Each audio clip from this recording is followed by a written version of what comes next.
मेरे गलत काम के लिए क्या भगवान मुझे माफ़ करेंगे या सज़ा देंगे? जब हम कुछ गलत करते हैं तो क्या भगवान हमें दंड देते हैं? यदि आज कोई व्यक्ति चोरी कर रहा है तो चोरी करने की उसकी क्रिया दृश्यमान कर्म है। इस कर्म का फल उसे जीवन काल में ही मिल जाएगा, उसे बदनामी और सज़ा दी जाएगी। लेकिन यह भगवान नहीं है जो उसे सज़ा देते हैं। भगवान कभी किसी को कोई सज़ा नहीं देते, ना ही वह किसी को इनाम देते हैं। हमें जो दंड या पुरस्कार मिलता है वह सब हमारे कर्मों का परिणाम होता है, और यह परिणाम हमें कुदरत देती है। इस जगत का न्याय निश्चेतन, चेतन, जड़ है। कुदरत का न्याय ऐसा है कि हमने जो भी कर्म बांधे हैं, हम उन सभी ले परिणाम त्वरित आ ही जाता है।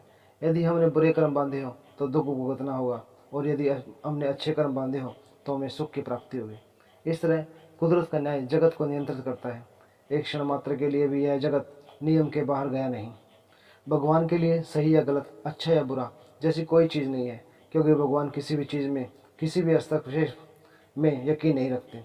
हालांकि भगवान को सर्वसत्ताधीश मानना जो हमें दंड देते हैं जब हम दोषी होते हैं, ऐसे में हम भगवान के प्रति डर से जी रहे हैं। भगवान से डरने के बजाय हमें हमारी गलतियों से डरना चाहिए, जिसकी वजह से हमें दुख और सज़ा भुगतनी पड़ती है। फिर लोग हमें ऐसी सलाह देते हैं कि भगवान से डरना चाहिए। इस प्रश्न का उत्तर देने के लिए आइए हम यह समझें कि भगवान से डरने का अर्थ क्या है। भगवान से डरने का अर्थ यह है कि उनके प्रति हमारे मन में उत्कृष्ट विनय भाव है, जो अच्छे के लिए है, क्योंकि यह सभी उनकी बातों को मानने और उनके दिखाए मार्ग पर ईमानदारी से चलने के लिए प्रतिबद्धता लाता है। यद्यपि ऐसा है कि व्यक्ति अगर भगवान से डरता है तो उसका भय वास्तव में भगवान के प्रति उसकी असीम श्रद्धा को दर्शाता है।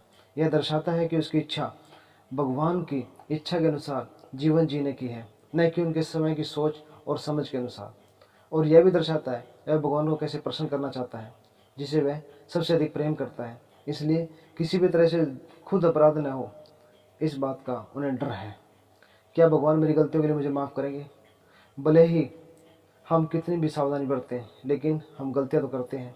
हालांकि भगवान को हमें माफ़ करने की आवश्यकता नहीं है, क्योंकि वह कभी किसी को सही या गलत नहीं देखते हैं।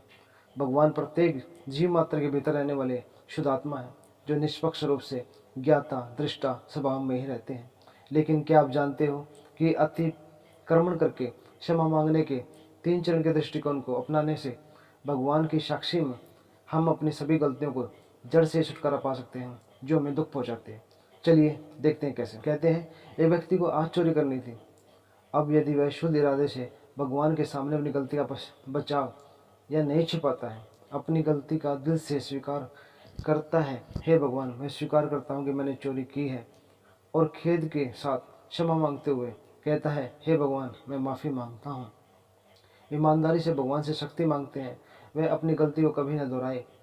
निश्चय करता है, हे भगवान कृपा मुझे फिर से चोरी न करने की शक्ति प्रदान करें। ऐसा करने पर उनकी पुरानी राय जो थी कि चोरी करने में कुछ भी गलत नहीं है, उसमें परिवर्तन होना शुरू होता है। चोरी करना गलत है।